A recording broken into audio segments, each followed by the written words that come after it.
دعوت اسلامی کی قیوم سارے جہاں میں مچ جائے دھوم۔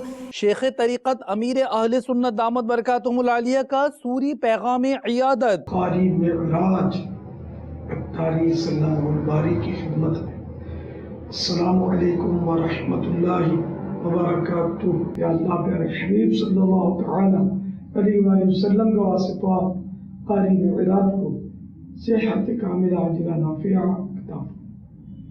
یا اللہ ان کی بیماریاں دور کر دے اور انہیں بیمار مدینہ بنا دے۔ شہزادہ عطار الحاج عبید رضا عطاری المدنی کے ہمراہ کھانا اور انفرادی کوشش کے پرکیف مناظر۔ حضرت مولانا لیاقت علی نقشبندی صاحب دامت برکاتہم العالیہ کی بارگاہ میں اسلامی بھائیوں کی حاضری۔ سینئر صحافی شکیل سلاوٹ عطاری اور غفران ملک سے مجلس نشر و اشاعت کے اسلامی بھائیوں نے باب المدینہ کراچی پاکستان میں ملاقات کی۔ رکن شورا حاجی اظہر عطاری گزشتہ دنوں پہنچے CMH ہاسپٹل کھاریاں پنجاب پاکستان، جہاں آپ نے MPA عمران ظفر کے بھتیجے سے برن وارڈ میں عیادت فرمائی، دعائے صحت کی۔ خپلو گلگت تھوڑا اس کے بارے میں بتاتے چلیں، جہاں دعوت اسلامی کے عاشقان رسول نیکی کی دعوت کے لیے پہنچے اور حضرت مولانا السید محمود طوسی علیہ رحمہ اسکردو کے مزار پر انوار پر بھی حاضری دی۔ حضرت مولانا ارشد مصباحی صاحب قبلہ مدت ذلہ العالی نے بریڈفورڈ UK میں مدنی مرکز فیضان مدینہ کا دورہ فرمایا۔ چھور باب الاسلام سندھ پاکستان میں مدنی مرکز فیضان مدینہ اور دیگر شعبہ جہات دعوت اسلامی کا افتتاح بدست رکن شورا فاروق جیلانی عطاری ہوا۔ شعبہ تعلیم کے زیر انتظام مرکز العالیہ لاہور پنجاب پاکستان کی زنجانی کابینہ کے ایک نجی تعلیمی ادارے میں نیکی کی دعوت کا سلسلہ ہوا۔ آپ نے آج کی دعوت اسلامی کی مدنی خبریں ملاحظہ فرمائی۔